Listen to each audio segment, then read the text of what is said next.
نحمده ونصلي على رسوله الكريم اما بعد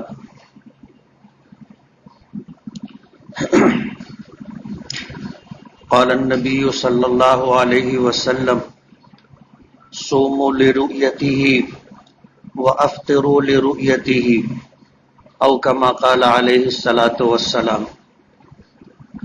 بزرگان محترم اور عزیز دوستو،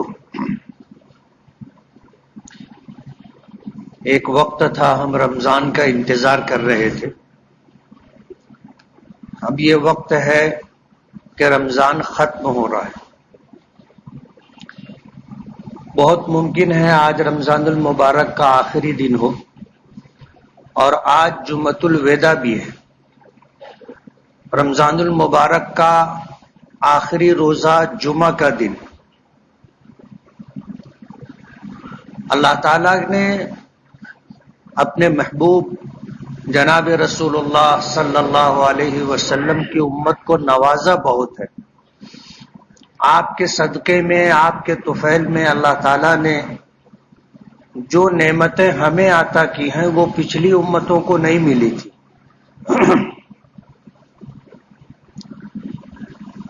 رمضان کے فضائل میں آپ نے سنا کہ ایک نفل کا ثواب فرض کے برابر کر دیا جاتا ہے، اور ایک فرض کا ثواب 70 فرض کے برابر کر دیا جاتا ہے۔ سال بھر کا ضابطہ اگر آپ دیکھو گے تو اس میں یہ چیز ہے کہ ہفتے بھر کے جو 7 دن ہوتے ہیں ان میں 6 دن کا جو عمل ہوتا ہے وہ عمل جمعہ کے دن بڑھا دیا جاتا ہے۔ سنیچر سے لے کے جمعرات تک کا اجر و ثواب جو ہوتا ہے جمعہ کے دن اس میں 70 گنا اضافہ ہوتا ہے۔ اب اگر وہ جمعہ رمضان المبارک میں آ جائے تو رمضان کی وجہ سے ایک فرض کا ثواب 70 فرض کے برابر تھا، اور اگر جمعہ کا دن آ جائے تو آپ 70 کو 70 سے ضرب دے کر کے دیکھ سکتے ہیں کہ جمعہ کے دن کی کیا فضیلت ہے۔ اللہ تعالیٰ نے اپنے محبوب کے صدقے میں اپنے محبوب نبی کی امت کو بے پناہ نوازا۔ تو ایک وقت تھا کہ ہم رمضان کا انتظار کر رہے تھے، اور اب رمضان ختم ہو رہا ہے۔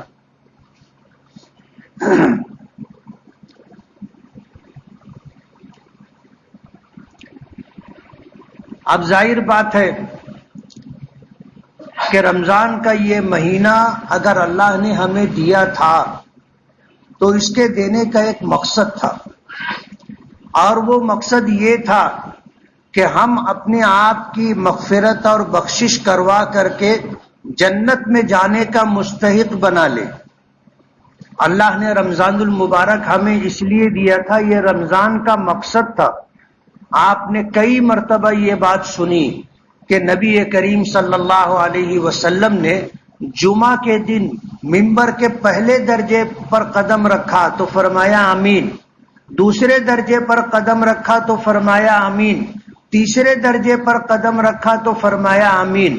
صحابہ کرام نے پوچھا کہ اللہ کے رسول، آج ہم نے ایک نیا عمل دیکھا ہے آپ سے۔ تو حضور پاک صلی اللہ علیہ وسلم نے پوچھا کہ کیا؟ تو صحابہ کرام نے کہا کہ اللہ کے رسول، جب آپ منبر پر چڑھنے لگے تو پہلے درجے پر قدم رکھتے ہوئے آپ نے آمین فرمائی، یہی معاملہ دوسرے اور تیسرے درجے کا رہا۔ تو حضور پاک صلی اللہ علیہ وسلم نے جو بات جواباً عرض فرمائی وہ یہ کہ جب میں نے پہلے درجے پر قدم رکھا تو جبرائیل تھے، انہوں نے بد دعا دی کہ ہلاک ہو وہ شخص جو اپنے ماں باپ کو یا دونوں میں سے کسی ایک کو بڑھاپے کی حالت میں پائے اور اپنی مغفرت نہ کروا لے۔ تو میں نے کہا آمین۔ بعض روایتوں میں آتا ہے کہ جبرائیل نے بد دعا دی، ہلاکت کی، اور حضور سے کہا کہ آپ آمین فرمائیں، تو حضور نے آمین کہی۔ علماء نے لکھا ہے کہ جبرائیل جیسے مقرب فرشتے کی بد دعا ہی ہلاکت و بربادی کے لیے کم نہیں تھی۔ چہ جائے کہ اس پر حضور پاک صلی اللہ علیہ وسلم نے آمین کہا۔ میں نے یہ بات پچھلے ہفتے بتائی تھی کہ ہم آمین کہتے ہیں تو آمین کا مطلب کیا ہے؟ آمین کا مطلب ہے اللہم استجیب، کہ اللہ یہ دعا جو کی جا رہی ہے یا بد دعا جو کی جا رہی ہے اسے قبول فرما، یعنی یہ ہماری طرف سے سفارش ہے۔ ہم جب آمین کہتے ہیں تو ہم بھی یہ کہتے ہیں کہ اللہ اسے قبول فرما لے۔ تو جبرائیل جیسے فرشتے کی بد دعا ہی بہت کافی تھی تباہی و بربادی کے لیے، اس پر حضور نے آمین فرمائی۔ اور اگر یہ ہے جیسا روایت میں آتا ہے کہ جبرائیل نے حضور سے کہا کہ آپ آمین کہیے تو حضور نے آمین کہی۔ اور دوسرے درجے پر جو رمضان کا مبارک مہینہ پائے اور اپنی بخشش نہ کروا لے تو حضور نے فرمایا آمین۔ اور تیسرے درجے پر کہ جس کے سامنے آپ کا ذکر ہو، آپ کا نام مبارک آئے اور وہ آپ پر درود نہ بھیجے تو حضور نے آمین کہی۔ آپ اندازہ کریں کہ رمضان کا یہ مہینہ ہماری مغفرت اور بخشش کے لیے اللہ پاک نے عطا کیا ہے۔ کل اللہ کی بارگاہ میں لوگ کھڑے ہوں گے سفارش کرنے کے لیے، حضور پاک صلی اللہ علیہ وسلم سب سے پہلے سفارش فرمائیں گے، جس کو شفاعت کبریٰ کہتے ہیں۔ حساب و کتاب شروع نہیں ہوگا، لوگ پریشان ہوں گے۔ حضرت آدم علیہ نبینا علیہ الصلوۃ والسلام کے پاس جائیں گے، عرض کریں گے کہ حالات بہت خراب ہیں، آپ سفارش کریں اللہ سے کہ اللہ حساب و کتاب شروع کرے۔ تو حضرت آدم علیہ الصلوۃ والسلام جواب دیں گے کہ اللہ تعالیٰ آج اتنے غضبناک ہے کہ نہ اس سے پہلے کبھی اتنے غضبناک ہوئے اور نہ اس کے بعد کبھی ہوں گے، اور جب یہ حالت ہے تو میں اللہ کی بارگاہ میں نہیں پیش ہو سکتا۔ کہیں ایسا نہ ہو کہ میرا مواخذہ ہو جائے کہ تمہیں اپنے دست قدرت سے بنایا تھا، روح ڈالی تھی، فرشتوں سے سجدہ کروایا تھا، جنت جیسی جگہ پہ رکھا تھا، اور یہ حکم تھا کہ اس درخت کے قریب جانا، تم نے اس کی مخالفت کی۔ کہیں ایسا نہ ہو اللہ اس پر میری پکڑ کر لے، میری ہمت نہیں ہے کہ میں اللہ کی بارگاہ میں پیش ہو سکوں۔ لوگ وہاں سے لوٹیں گے تو حضرت نوح کے پاس، حضرت ابراہیم کے پاس، حضرت موسیٰ کے پاس، حضرت عیسیٰ کے پاس، کئی نبیوں کے پاس جائیں گے، کوئی بھی جانے کی ہمت نہیں کرے گا۔ آخر میں ہمارے آقا جناب رسول اللہ صلی اللہ علیہ وسلم کی خدمت میں لوگ پہنچیں گے اور عرض کریں گے کہ اللہ سے سفارش کریں کہ حساب و کتاب شروع ہو۔ حضور پاک صلی اللہ علیہ وسلم کہیں گے ہاں ہاں میں ہی سفارش کروں گا، اور اس کے بعد اللہ کی بارگاہ میں جائیں گے۔ خود حضور فرماتے ہیں کہ عرش کے نیچے میں سجدہ کروں گا، اور اتنا لمبا سجدہ کروں گا کہ دنیا بھر کے سجدے اس کا مقابلہ اور برابری نہیں کر سکیں گے، اور اللہ تعالیٰ اپنی حمد کے وہ کلمات مجھ پر القا کرے گا جو اسی وقت کے لیے مختص ہے۔ یہ سب کچھ ہوگا، پھر اللہ پاک فرمائیں گے ارفع راسک سل توتا واشفع تشفع، سر اٹھائیے مانگیے دیا جائے گا، اور شفاعت کیجیے سفارش کیجیے قبول کی جائے گی۔ تب حضور پاک صلی اللہ علیہ وسلم سجدے سے سر اٹھائیں گے اور اللہ کی بارگاہ میں حساب و کتاب شروع کیے جانے کی سفارش کریں گے۔ اس کو شفاعت کبریٰ کہتے ہیں، جس کا فائدہ حضرت آدم علیہ السلام کو بھی ہوگا، اور حضرت آدم سے لے کر تمام انبیاء کرام، پوری انسانیت کو اس کا فائدہ ہوگا، پوری دنیا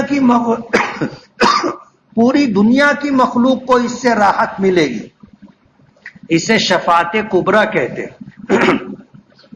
ہر چیز کو اللہ موقع دے گا، شفاعت کرنے کا بھی اور اپنے حق کا مطالبہ کرنے کا بھی۔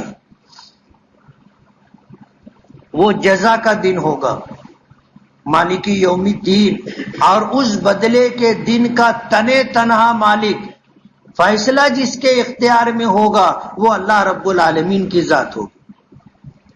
انبیاء کرام بھی فیصلہ نہیں فرمائیں گے، اگر کسی کے حق میں اچھا فیصلہ کروانا ہوگا تو سفارش کریں گے، شفاعت کریں گے کہ اللہ ان کو بخش دے،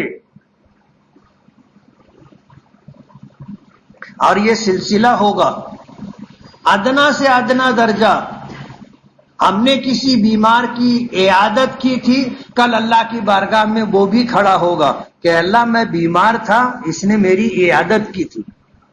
کوئی بھوکا تھا، وہ بھی اللہ کی بارگاہ میں سفارش کے لیے کھڑا ہوگا کہ میں بھوکا تھا، اس نے مجھے کھانا کھلایا تھا۔ کپڑا جس کو پہنایا گیا وہ کھڑا ہوگا، سفارش کرے گا کہ اللہ مجھے دنیا میں کپڑے کی ضرورت تھی، اس نے مجھے کپڑا پہنایا تھا۔ آپ اندازہ کرو، ایک سلسلہ ہوگا جس میں بڑے سے بڑے حضرت حضور پاک صلی اللہ علیہ وسلم، انبیاء کرام، بزرگان دین، اولیاء کرام، ہمارے ماں باپ، اور پھر اللہ کی تمام مخلوقات جن کے ساتھ ہم نے حسن سلوک کیا، جن کے لیے ہم نے خیرخواہی کی، وہ سب سفارش کے لیے کھڑے ہوں گے۔ قرآن کریم اپنے حق کا مطالبہ لے کر کے کھڑا ہوگا، قرآن کریم اپنے حق کا مطالبہ لے کر کے کھڑا ہوگا کہ یہ آپ نے مجھے اپنا کلام بنایا ہے، مجھے اپنی کتاب قرار دیا ہے۔ جن لوگوں نے قرآن کریم کی تلاوت کی، جن لوگوں نے قرآن کریم کے احکامات پر عمل کیا، قرآن کریم ان کی طرف سے جھگڑے گا۔ حدیث کے الفاظ کا ترجمہ کر رہا ہوں، قرآن کریم ان کی طرف سے جھگڑے گا کہ ان کے حق میں میری سفارش قبول فرما، ان کی بخشش فرما، اور اگر نہیں تو پھر مجھے اپنی کتاب ہونے میں سے نکال دے۔ ظاہر بات ہے قرآن کریم اللہ کا کلام ہے، اور کتابوں کو یہ مقام حاصل نہیں ہے۔ توریت ہے، زبور ہے، انجیل ہے، یہ اللہ کی کتاب ہے، لکھی ہوئی شکل میں اللہ نے نازل فرمایا تھا۔ لیکن قرآن کریم اللہ کی کتاب ہونے کے ساتھ ساتھ اللہ کا کلام ہے۔ کتاب تو ہم اس لیے کہتے ہیں کہ حضور نے لکھوایا تھا، کہ جب حضرت جبرائیل اللہ کا کوئی پیغام لے کر کے آتے تھے اور حضور کو سناتے تھے، حضور سنتے تھے، حضور پڑھتے تھے، تو پھر لکھنے والوں کو بلاتے تھے اور فرماتے تھے کہ ابھی مجھ پر قرآن کریم کی یہ آیات نازل ہوئی ہیں، قرآن کریم کی یہ سورت نازل ہوئی ہے، اسے لکھ لو۔ تو جو لکھنے والے صحابہ کرام تھے وہ اسے لکھ لیا کرتے تھے اور لکھ کر کے خود ہی لے کر کے چلے جاتے تھے، ان کے پاس محفوظ رہا۔ تو یہ اللہ کی کتاب ہے، اور یہ اللہ کا کلام بھی ہے کہ اللہ پاک نے اسے خود پڑھا ہے، اللہ متکلم ہے، اللہ نے اسے کہا، اس کا تکلم فرمایا، اس کی تلاوت کی، حضرت جبرائیل نے سنا، سن کر آئے اور نبی کریم صلی اللہ علیہ وسلم کو سنایا۔ حضور پاک صلی اللہ علیہ وسلم نے سنا، پھر حضور نے خود اس کی تلاوت کی اور لکھنے والوں سے لکھوایا۔ تو یہ اللہ کا کلام بھی ہے۔ تفصیل آپ نے سنی کہ حضرت جبرائیل کے پڑھنے کے ساتھ ساتھ حضور بھی پڑھنے کی کوشش کرتے تھے، اور ایک وقت میں دو کام پوری توجہ سے نہیں کیا جا سکتا، یہ انسانی فطرت ہے۔ دو کاموں پر پوری توجہ ایک وقت میں نہیں ہو سکتی، یا تو حضور پڑھ سکتے تھے یا حضور سن سکتے تھے۔ پوری توجہ سے سننا اور پوری توجہ کے ساتھ پڑھنا ممکن نہیں تھا، بہت دشوار۔ حضور کو مشقت ہونے لگی، اللہ پاک نے فرمایا لا تحرک به لسانک لتعجل به، کہ میرے محبوب آپ اپنی زبان کو حرکت نہ دیں اور جبرائیل کے پڑھنے کے ساتھ ساتھ نہ پڑھیں تاکہ قرآن کریم تمہیں یاد ہو جائے۔ قرآن کریم کو آپ کے سینے میں جمع کرنا، محفوظ کرنا، یاد کروانا ہماری ذمہ داری ہے، اور جبرائیل کے جانے کے بعد اس کو پڑھوا لینا بھی ہماری ذمہ داری ہے۔ ان علینا جمعہ وقرآنہ، یہ ہماری ذمہ داری ہے کہ ہم قرآن کریم آپ کے سینے میں جمع بھی کر دیں گے، یعنی محفوظ کر دیں گے، یاد کروا دیں گے، وقرآنہ، اور پھر بعد میں اس کو پڑھوا بھی دیں گے۔ میں نے پچھلے ہفتوں میں عرض کیا تھا کہ قرآن کریم کے سب سے پہلے حافظ نبی کریم صلی اللہ علیہ وسلم، کہ قرآن کریم آیا، حضرت جبرائیل آئے، سنائے، اور پھر اس کو یہ ساری آیتیں اللہ نے اپنے محبوب کو یاد کروا دی۔ قرآن کریم مکمل ہوا تو پورا قرآن کریم آپ کو یاد تھا۔ تو قرآن کریم کی یہ جو ترتیب ہے کہ سورہ فاتحہ، الحمد، پھر سورہ بقرہ، سورہ آل عمران، سورہ نساء، یہ ترتیب بھی توقیفی ہے، اور یہ جو ترتیب پورے قرآن کریم کی ہے یہ توقیفی ہے، یعنی من جانب اللہ اپنے محبوب کو بتایا گیا، اور نبی کریم صلی اللہ علیہ وسلم نے لوگوں کو بتایا کہ یہ آیت ہے، اس کو فلاں صورت میں لکھو، یہ آیت ہے، اس کو فلاں صورت میں فلاں آیت کے بعد لکھو، اور پھر آپ نے اس کی پوری 30 پاروں کی ترتیب بنائی۔ یہ توقیفی ہے، یعنی ہم نے اپنی طرف سے نہیں بنایا۔ صحابہ کرام کو قرآن کریم اللہ کے رسول سے ملا، اور اللہ کے رسول نے اپنے صحابہ کرام کو بتایا۔ ہر آیت کے نازل ہونے پر آپ کہتے تھے کہ یہ آیت فلاں صورت میں فلاں آیت کے بعد رکھی جائے، ترتیب۔ تو قرآن کریم بھی اپنے حق کا مطالبہ لے کر کے کھڑا ہوگا کہ اگر میں تیری کتاب ہوں، تیرا کلام ہوں، تو میری رعایت کرنے والوں کے حق میں میری سفارش قبول فرما۔ اور جن لوگوں نے قرآن کریم کے حق کو ضائع کیا ہے، قرآن کریم ان کے خلاف اللہ کی بارگاہ میں فریق بن کر کے کھڑا ہوگا۔ یہی حال رمضان المبارک کا ہے۔ رمضان کا مقصد تھا ہم سب کی بخشش، ہم سب کی بخشش، اور اللہ نے اس میں یہ تاثیر رکھی ہے، یہ تاثیر اس میں رکھی ہے۔ میں نے پچھلے ہفتوں میں اس کی وضاحت کی تھی کہ اگر رمضان کا عمل یعنی 11 مہینہ اور رمضان کا 12 مہینہ، دونوں میں فرق کیا ہے؟ 5 وقت کی نماز اس میں بھی ہے، اس میں بھی ہے، دیگر سارے اعمال 11 مہینوں میں بھی ہے، اس مہینے میں بھی ہے۔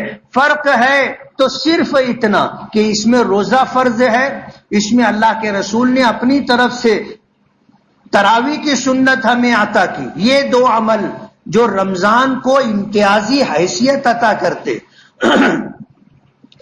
اب اگر کسی نے رمضان کے روزے ہی نہیں رکھے، اور کسی نے رمضان کی تراویح کا اہتمام ہی نہیں کیا، تو ظاہر بات ہے اس نے رمضان کی قدر دانی نہیں کی، اور رمضان کا وہ عمل جو اس کی بخشش کا سبب اور ذریعہ بنتا، اس نے اس کو چھوڑ دیا ہے۔ تو رمضان اس کے لیے بخشش کا سبب نہیں بنے گا۔ ڈر ہے اس بات کا کہ کل قیامت کے دن رمضان کا یہ مہینہ، رمضان کے روزے اور نماز تراویح اللہ کی بارگاہ میں کھڑے ہو کر کے ہمارے خلاف فریق نہ بن جائیں۔ کہ آپ نے ہمیں نعمت کے طور پر ان کو دیا تھا، اور انہوں نے ہماری قدردانی کی، ان کی بخشش فرما، اور انہوں نے میری ناقدری کی، اس لیے ان کے خلاف میری سفارش قبول فرما۔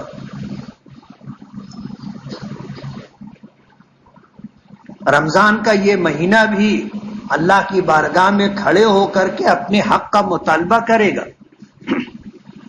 خوش ہونا چاہیے ان لوگوں کو جنہوں نے رمضان کے پہلے دن سے آج تک رمضان کے روزوں کا اور رمضان کی تراویح کا اہتمام کیا، قرآن کریم کی تلاوت کی، 5 وقتہ نمازوں کا اہتمام کیا، اپنے فرصت کے اوقات کو مسجد میں گزارا، مجبوری اور ضرورت کے لیے اپنے کام، اہل و عیال کی ضرورت کی تکمیل کے لیے، روٹی روزی حاصل کرنے کے لیے لگے رہے، لیکن جو وقت ملا مسجد میں آ کر کے اسے گزارا۔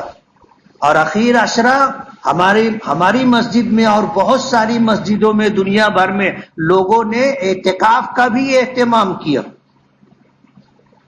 خوش نصیب ہیں وہ لوگ جنہوں نے اپنا پورا 10 دن فارغ کیا آخری عشرہ اللہ کی بارگاہ میں جم کر کے بیٹھنے کا.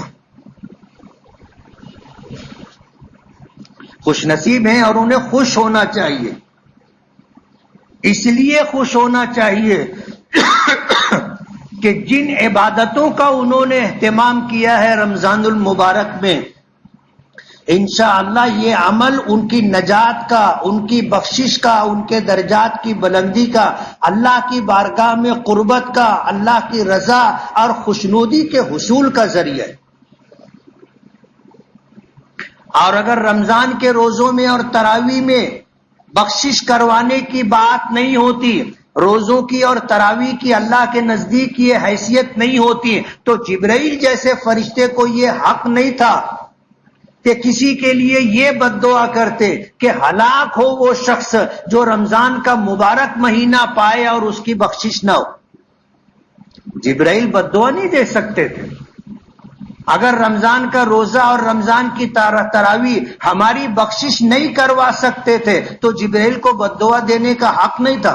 اور اگر جبرائیل نے بد دعا دی ہے اور وہ بد دعا برابر نہیں ہوتی تو ہمارے آقا اس پر کبھی آمین نہیں کہتے. اس لیے رمضان میں دونوں بات ہے کہ جہاں یہ ہماری بخشش کا سبب اور ذریعہ ہے، وہیں کل اگر خدا نہ خواستہ اپنے حق کے مطالبے کے لیے اللہ کی بارگاہ میں میدان محشر میں بروز قیامت اگر کھڑا ہو گیا تو کوئی ہمیں بچائے گا نہیں.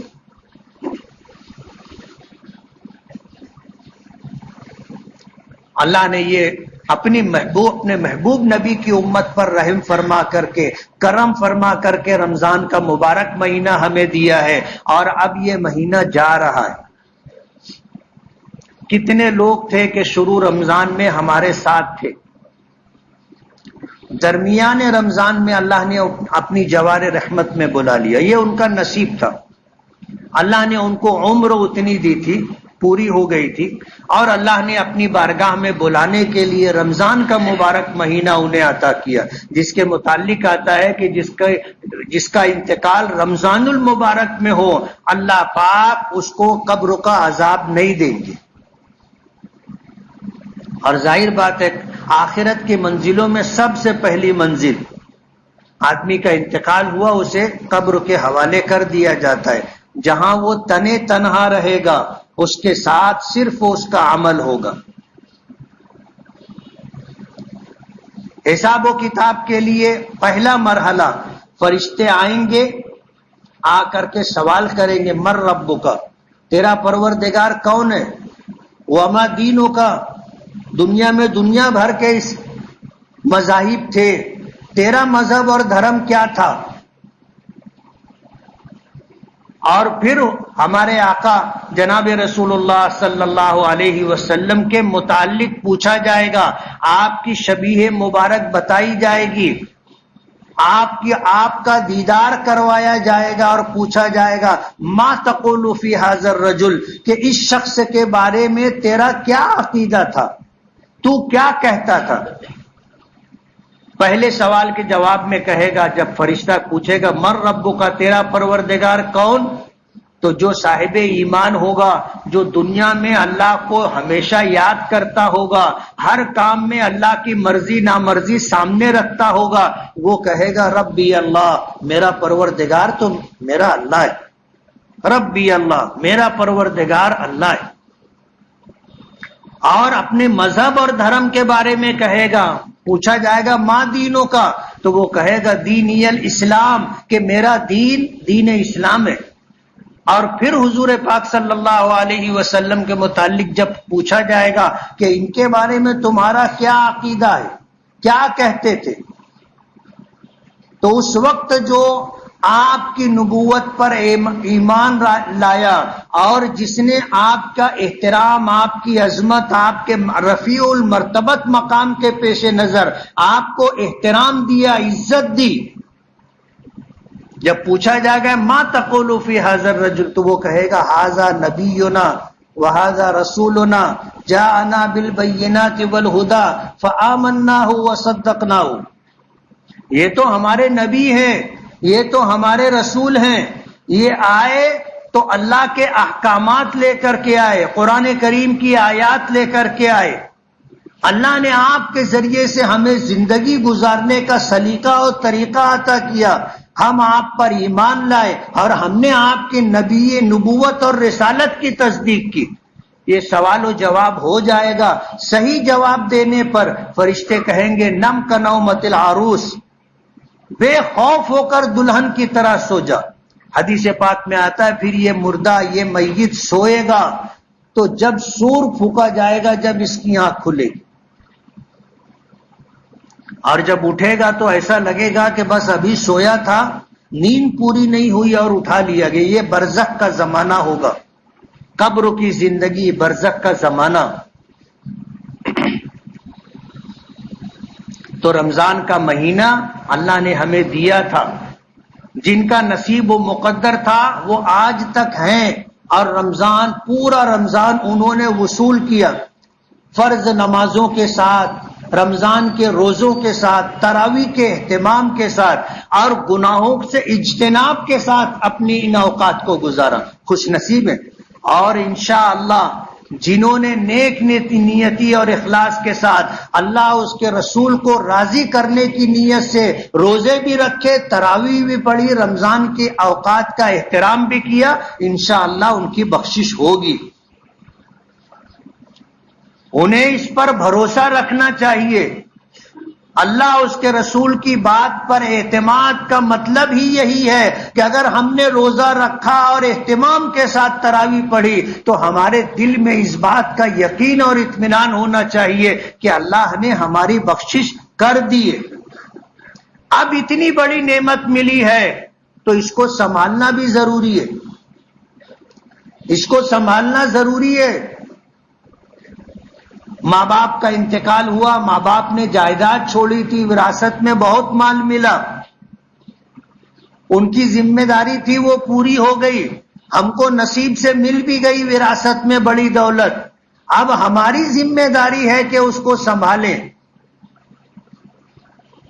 اللہ نے رمضان کے اعمال کی بدولت اگر ہماری بخشش فرما دی ہے تو اب اس کی قدردانی ضروری ہے. اور قدردانی کیا ہے؟ قدردانی یہ ہے کہ ہم جس طرح اس پورے مہینے میں ہم نے نمازوں کا اہتمام کیا، ہم نے روزوں کا اہتمام کیا، ہم نے تراویح کا اہتمام کیا، قرآن کریم کی تلاوت کا اہتمام کیا، رات میں اٹھ کر کے سحری کے بہانے ہم نے تہجد کا اہتمام کیا، دعاؤں کا اہتمام کیا، یہ سب کچھ ہم نے کیا. قدردانی یہ ہے کہ اتنا نہ صحیح، اس میں سے کچھ ہی صحیح رمضان بھر ہم نے کیا ہے. اب اس کے گزر جانے کے بعد بقیہ مہینوں میں بھی یہ اعمال ہم سے ہوتے رہے، یہ ہے قدردانی. رمضان کیوں ملا تھا؟ رمضان کا مقصد کیا تھا؟ ایک مقصد تو یہ تھا کہ ہم اعمال پر آ کر کے اللہ کو راضی کر کے اپنی بخشش کروا لیں، اور دوسرا مقصد یہ تھا رمضان کے روزوں کا اور تراویح کا کہ ہم اعمال کے عادی ہو جائیں. رمضان کے روزے ہماری تربیت کے لیے آئے تھے. ہم کو صبح صادق سے لے کر غروب آفتاب تک کھانے سے منع روکا گیا، پینے سے روکا گیا، جائز خواہشات نفسانی سے روکا گیا، اور ہم الحمدللہ رکے رہے. ہم رکے رہے. تو ان اعمال کی مہینے بھر کی جو تربیت تھی، اس تربیت کا مقصد یہ تھا کہ اب ہم میں مہینے بھر کے بعد جو بات پیدا ہو گئی ہے، اب اس کے استعمال کرنے کا وقت بقیہ 11 مہینے. ہم نے رمضان میں روزے رکھے اور پھر 11 مہینہ ہم نے روزہ ہی نہیں رکھا، تو پھر روزہ رکھنے سے ہمیں ملا کیا؟ اتنی محنت کر کے ہم نے پایا کیا؟ ہم نے رمضان میں 5 وقتہ نمازوں کا اہتمام کیا، وقت سے پہلے مسجد میں آتے تھے. کتنے لوگ ہیں جنہوں نے مہینے بھر اذان مسجد میں سنی؟ وقت فارغ کر کے آتے تھے. رمضان بھر ہم نے یہ کیا، رمضان گزر جانے کے بعد اگر 5 وقتہ نمازیں ہم سے ادا نہیں ہو رہی ہیں تو پھر یہ اس تربیت کا اور اس محنت مشقت کا حاصل کیا؟ تراویح کی لمبی لمبی نمازیں ہم نے بشاشت کے ساتھ پڑھی. بشاشت کا مطلب سمجھتے ہو نا؟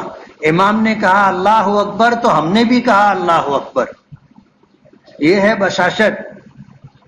اور امام نے کہا اللہ اکبر اور ہم پیچھے بیٹھے ہیں انتظار کر رہے ہیں کہ جب رکوع میں جانے کا وقت ہوگا تو پھر ہم شامل ہوں گے. یہ بشاشت نہیں ہے، یہ تو ہم نے بوجھ سمجھا کہ کرنا ہے اس لیے ہم کر رہے. اگر ہماری خوش دلی ہوتی، بشاشت ہوتی تو ہم امام کا انتظار ایسے کر رہے ہوتے کہ وہ اللہ اکبر بولے تو ہم بولے.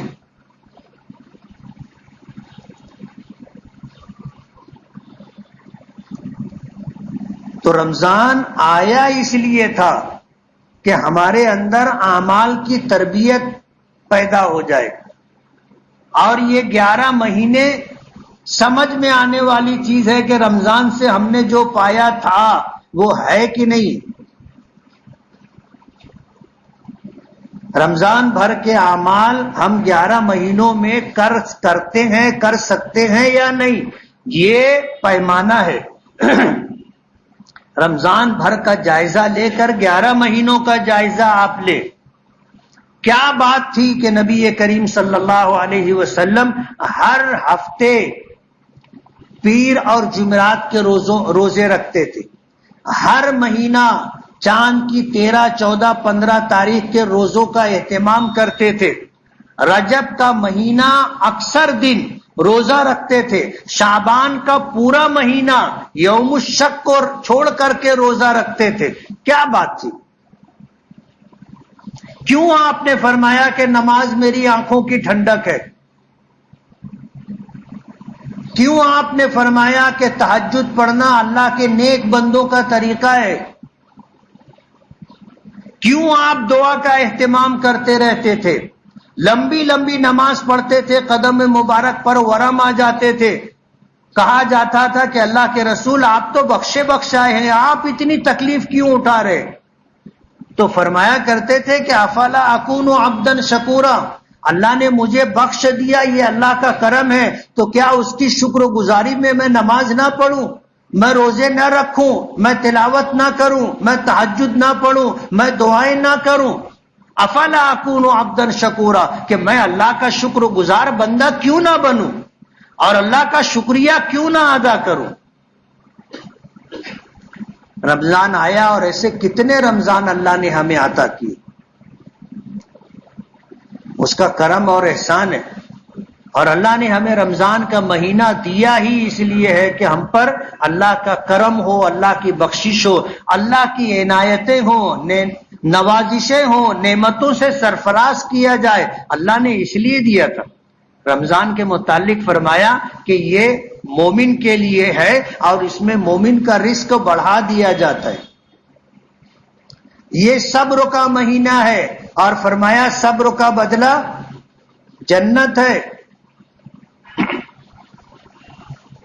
پہلا عشرہ رحمت، دوسرا عشرہ مغفرت، تیسرا جہنم سے خلاصی و نجات. اللہ نے یہ موقع ہمیں عطا کیا. اس کی نوازشات میں، اس کے داد و دہش میں کوئی کمی نہیں رہی.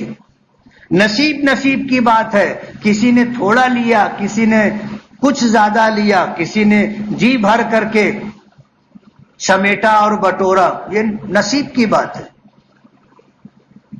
لوگوں نے 10 دن کا اعتکاف کیا، 24 گھنٹے اللہ کی عبادت. پتہ نہیں کب اللہ پاک کی طرف سے رحمت کے جھونکے چلے، نوازے جانے کا فیصلہ ہو، اور اللہ کی طرف سے فرشتے جب نعمت لے کر کے آئے تو جو 24 گھنٹہ عبادت میں ہے اس کو تو ملنا ہی ملنا ہے. ایسا ہوتا ہے نا کہ کبھی جو ہے پوسٹ سے بیرنگ آتا ہے، پوسٹ سے ہمارے نام خط آتا ہے، کہیں سے ہمارا دروازہ بند ہے، ڈاکیا آیا, اس نے ٹھوکا, دیکھا کہیں گھنٹی ہے نہیں ہے, تھوڑی دیر انتظار کیا, دروازہ کھلا تو دے دیا, اور دروازہ نہیں کھلا تو واپس کر دیا. اب جو اعتکاف میں ہیں ان کو تو 24 گھنٹہ دروازہ, ان کو تو اللہ کے گھر میں پڑے ہیں. اللہ پاک کی طرف سے جب نوازا گیا ان کو نصیب ہو گیا, مل گیا. جو اعتکاف میں نہیں ہے, اب وہ کس حالت میں ہے وہ جانتے ہیں, ان کا پروردگار جانتا ہے. اور کب ہماری نوازشات کا فیصلہ ہوا, ہم عبادت میں ہیں, ہم انتظار کر رہے ہیں, ہمارے ہاتھ دعا کے لیے اٹھے ہیں, ہمیں نہیں معلوم, اللہ جانتا ہے. یا ہم سو رہے ہیں, مسجد سے باہر ہیں, کاروبار میں لگے ہیں. بدنصیب ہیں وہ لوگ جو گناہوں میں مصروف ہیں. ظاہر بات ہے, محرومی کی بات ہے. تو رمضان تو گزر گیا, آنے والے 11 مہینے آپ کو یہ بتائیں گے کہ آپ نے رمضان کیسا گزارا تھا. اگر روزوں کے اثرات آپ کے اندر ہوں گے تو انشاءاللہ آگے بھی آپ روزہ رکھیں گے. نمازوں کا اہتمام آپ نے کیا, اگر کچھ آپ کو ملا ہوگا تو 11 مہینے بھی آپ نمازوں کا اہتمام کریں گے. رمضان میں آپ نے تلاوت کی, 11 مہینوں میں کچھ نہ کچھ معمول بناؤ گے. رمضان میں آپ رات میں دیر تک دعا کیا کرتے تھے, اب 11 مہینے میں پتا چلے گا کہ دعا کی عادت بنی کہ نہیں بنی. تہجد کا اہتمام کرتے تھے, اب آنکھ کھلتی کہ نہیں کھلتی 11 مہینہ بتائے گا نا. تو رمضان آیا تھا ہماری بخشش کے لیے, رمضان آیا تھا ہماری تربیت کے لیے. اللہ نے اسلام کے طفیل, دین اسلام کے طفیل ہمیں رمضان عطا کیا, ہمیں روزے عطا کیے, ہمیں نمازیں عطا کی, ہمیں قرآن کریم کی نعمت ملی. اب اس کی قدردانی یہ ہے کہ ہم, اسلام نے اگر ہمیں اخلاق دیا تھا, ہمیں کسر نفسی دی تھی, صبر کی مشق کروائی تھی, ہم میں قوت برداشت پیدا ہو ایسے اعمال کروائے تھے, عبادتوں کا اہتمام ہو ہم سے مشق کروائی گئی تھی. اب دیکھا جائے گا کہ رمضان کے یہ اثرات ہم پر کتنے پڑے اور کب تک کے لیے پڑے.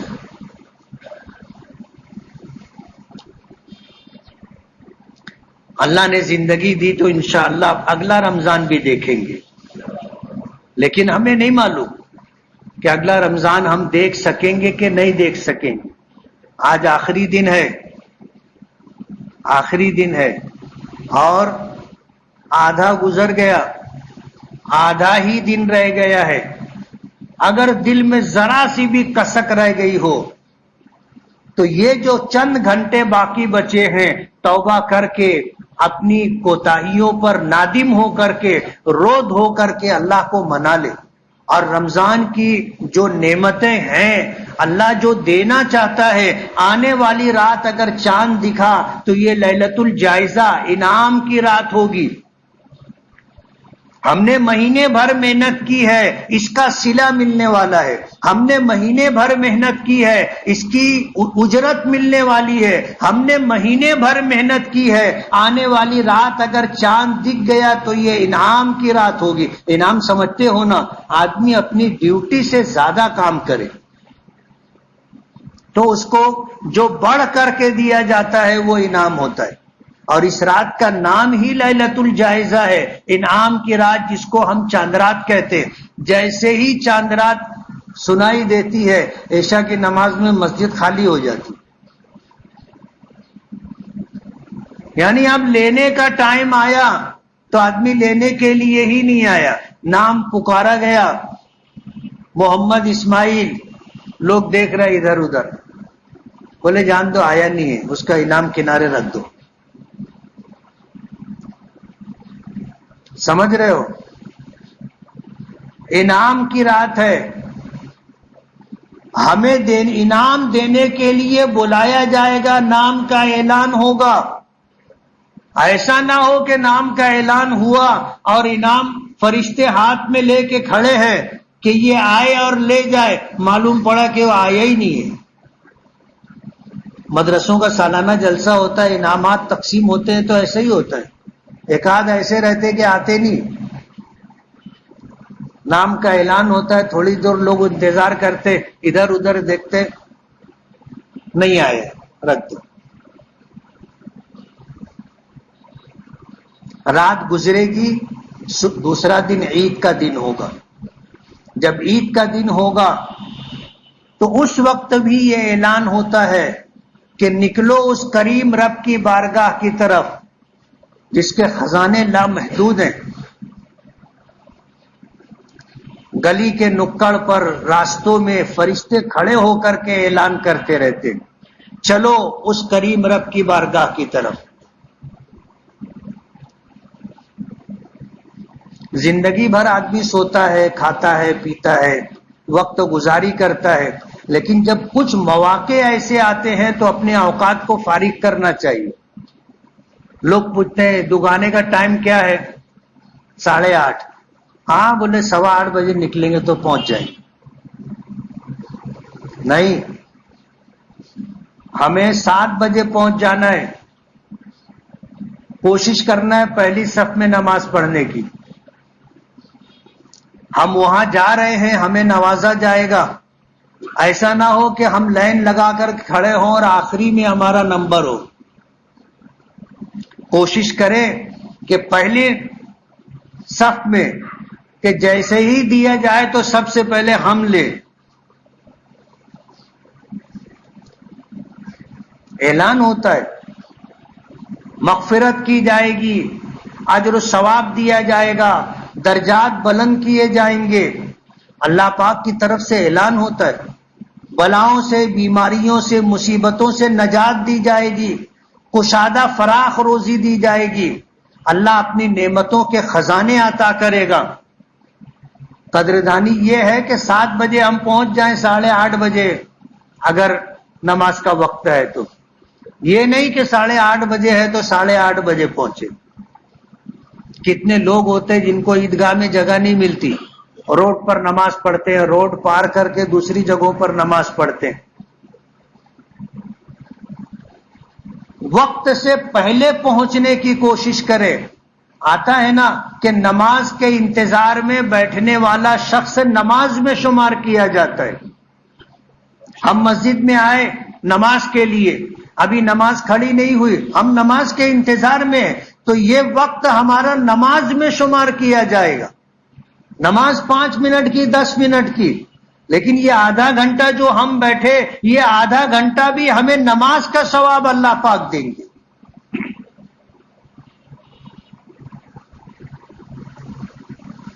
رمضان کا مہینہ آیا، ہم نے زکوٰۃ دی، ہم نے صدقہ فطر ادا کیا۔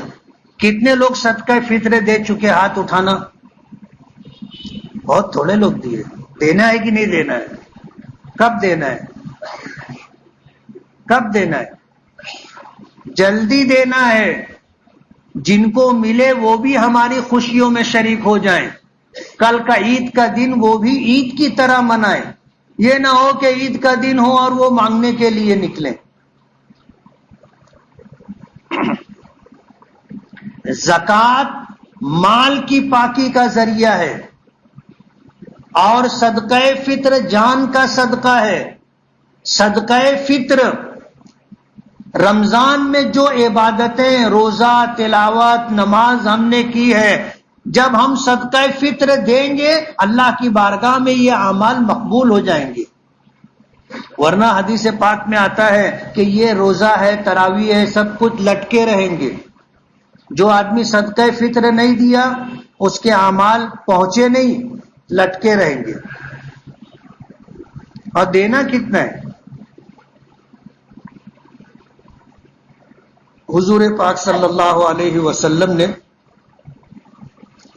صدقہ فطر کے لیے 4 چیزیں ذکر کی: گیہوں، کھجور، جو اور کشمش۔ اس زمانے میں مکے والوں کے لیے گیہوں زیادہ قیمتی چیز تھی، اور آج گیہوں چاروں میں سب سے ہلکی ہے۔ بولتے ہیں نا زمانہ بدلتا ہے قدریں بدل جاتی. آج ہمارے لیے گیہوں سستا ہے، جو مہنگا ہے. گیہوں سستا ہے، کھجور مہنگی ہے. گیہوں سستا ہے، کشمش مہنگی ہے. لیکن یہ چار چیزیں نبی کریم صلی اللہ علیہ وسلم نے صدقہ فطر کے لیے بتائی. اب جس کی جیسی حیثیت ہو، آدمی مزدور ہے، کماتا ہے، گھر میں 4 فرد ہیں، چاروں کا صدقہ فطر ادا کرنا ہے، اس کے پاس نہیں ہے اتنا مال، وہ گیہوں سے ادا کر دے. آج 1.5 پونے 2 کلو گیہوں کی کیا قیمت ہوگی؟ کیا کلو گیہوں ہے؟ 30 روپیہ، 32 روپیہ، 35 روپیہ. آپ 50 روپیہ ایک آدمی کی طرف سے سال میں 1 مرتبہ صدقہ فطر دینا ہے. دے سکتے کہ نہیں؟ فقیر بھی دے سکتا ہے نا، فقیر بھی دے سکتا ہے.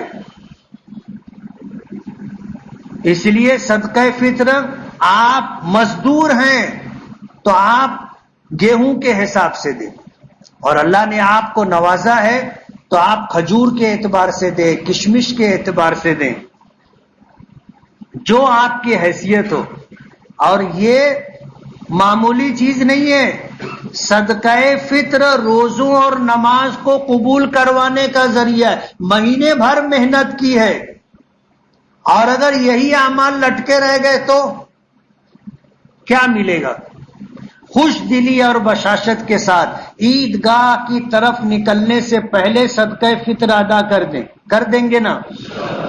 صدقہ فطر ادا کریں. رات لیلۃ الجائزہ ہے، انعام کی رات ہے، انعام لینے کا اہتمام کرے.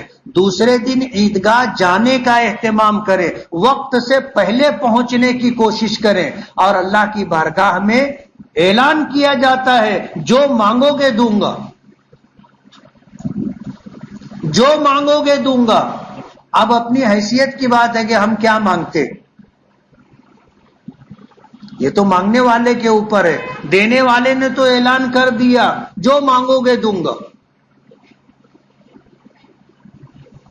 اب آپ کو کیا چاہیے؟ آپ جائیے اور لے لیجئے، اور اگر نہیں لینا ہے تو الگ بات ہے، گھر میں بیٹھے رہیے، مت جائیے عیدگاہ. کتنے لوگ سال میں 1-2 مرتبہ جانا رہتا ہے تو بھی نہیں جاتے، مسجدوں میں عید کی نماز ادا کرتے نا. اب ان کو کون سمجھائے اور کون بتائے کہ مسجد نبوی کا کیا ثواب، اور عید کی نماز پڑھنے کے لیے حضور مسجد نبوی چھوڑ کر کے عیدگاہ میں نماز پڑھنے جاتے تھے.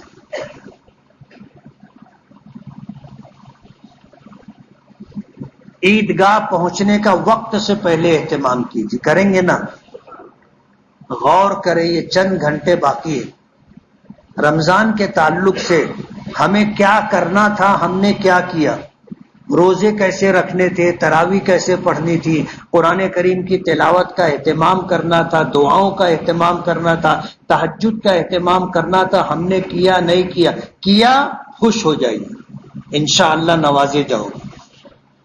اور اگر ہم سے کچھ کوتاہی ہو گئی ہے تو رو دھو کر کے اللہ سے مانگ لیجئے. اللہ دینے کے لیے تیار بیٹھا ہے، اور ایسا بھی نہیں ہے کہ تم کرو گے تو ہی دے گا، ایسا بھی نہیں ہے. وہ دینا چاہے بغیر کچھ کیے بھی دے سکتا ہے نا. آپ بس مانگنے کا ڈھنگ ہونا چاہیے، مانگنے کا ڈھنگ ہونا چاہیے. آدمی مانگے، رو دھو کر کے مانگے، اللہ دے دے گا. ابھی ٹائم ہے چند گھنٹوں کا. اگر کوتاہی ہو گئی ہو تو مانگ لے. ابھی اللہ کی رحمت کا دروازہ، مغفرت کا دروازہ اور جہنم سے نجات اور خلاصی کا اعلان باقی ہے. سورج غروب ہوگا، بات ختم ہو جائے گی. تو یہ جو تھوڑا سا وقت باقی ہے، اگر ہم سے کوتاہی ہو گئی ہے تو اس میں رو پیٹ کر کے جو مانگنا ہے مانگ لیجئے، مل جائے گا. ابھی کریں گے. آخری بات، مدرسہ بیت العلوم ہمارے شہر کا سب سے قدیم مدرسہ ہے. 150 سال کے قریب اس مدرسے کے قیام پر گزر چکا ہے، اور مالیگاؤں کو اللہ نے جو دینی اعتبار سے نوازا ہے، آج مسجدوں کا، مدرسوں کا شہر کہلاتا ہے، یہ بیت العلوم کی دین ہے، بیت العلوم کی دین۔ اللہ تعالیٰ جزائے خیر دے ہمارے مسجد کے ذمہ داران اور ٹرسٹیوں کو۔ ایک اچھا فیصلہ کیا، مسجد کے لیے تو چندہ ہوتا رہتا ہے اور جن کو دینا رہتا ہے وہ دیتے ہیں، لیکن ایک موقع رکھا کہ اپنے شہر کے جو بڑے مدارس ہیں، جن کی وجہ سے پورے مہاراشٹر کے اندر مالیگاؤں کا ایک نام ہے، آج پورے مہاراشٹر میں جو علماء اور ائمہ ہیں وہ بالواسطہ یا بلا واسطہ مالیگاؤں سے ہی علم حاصل کرنے والے، اور بالواسطہ اور بلا واسطہ بیت العلوم سے ہی انہوں نے فیض حاصل کیا ہے۔ مالیگاؤں کو اللہ نے جو دینی اعتبار سے عزت دی ہے وہ ان مدارس دینیہ کی دین ہے۔ بورڈ لکھا ہوا ہے، ہمارا جو ہے ہر ہفتہ جو بورڈ لکھا جاتا ہے وہ آپ کے پڑھنے کے لیے لکھا جاتا ہے، آپ پڑھیے مدارس کیا ہے وہ آپ کو بورڈ پر دکھے گا۔ تو بیت العلوم کا چندہ ہونا ہے، آپ نے الحمدللہ اور مدارس کا بھی بھرپور تعاون کیا ہے۔ اب یہ آخری دن ہے اور جو ہم نے دیا یہی ہمارا ہے، جو ہم نے دیا وہ ہمارا، جو نہیں دیا کپڑا لے لیا، جائیداد لے لی، خوشبو لے لی، سواری لے لی، وہ نفع کا ہے۔ کل قیامت کے دن ہمیں کیا ملے گا؟ جو ہم دیں گے وہ، سمجھ رہے ہو؟ اگر آپ کو کل کچھ چاہیے تو آج آپ کو دینا پڑے گا، آج آپ دیں گے یہ اللہ کے خزانے میں جمع ہو جائے گا، اور کل قیامت کے دن جو آپ کی اور میری ضرورت کا دن ہوگا اس دن اپنے پاس روکڑا رہے گا، سمجھ رہے ہو؟ اس دن اپنے پاس رہے گا جو اپنی ضرورت کا دن ہوگا۔ بیت العلوم کے ذمہ داروں کی طرف سے متعین کردہ افراد آئے ہیں، آپ زکوٰۃ کا پیسہ، صدقہ فطر کا پیسہ، عطیے کا پیسہ، فی سبیل اللہ کا پیسہ جو ہے آپ دیں اور بیت العلوم کا تعاون کریں۔ بیت العلوم کے بانیان کی اللہ مغفرت فرمائے، جنہوں نے مالیگاؤں شہر کو چنا تھا کہ یہاں پر دینی ادارہ قائم کرنا ہے، اور الحمدللہ دوسرے مدارس مدرسہ بیت العلوم کے ہی فیض یافتہ لوگوں نے قائم کیے، معہد ملت کہو، مدرسہ اسلامیہ کہو، محمدیہ کہو، جامعۃ الصالحات کہو، کلیۃ الطاہرات کہو، کلیۃ الطیبات کہو، یہ سب بیت العلوم کی دین ہے۔ یہاں سے پڑھ کر کے نکلے تو انہوں نے اپنے ادارے بنائے۔ بیت العلوم کے ذمہ داران آئے، بھرپور تعاون کریں گے نا، اللہ ہمیں عمل کی توفیق عطا فرمائے۔ وآخر دعوانا الحمدللہ رب العالمین۔ جنہوں نے سنت نہ پڑھی ہو وہ سنت پڑھ لیں۔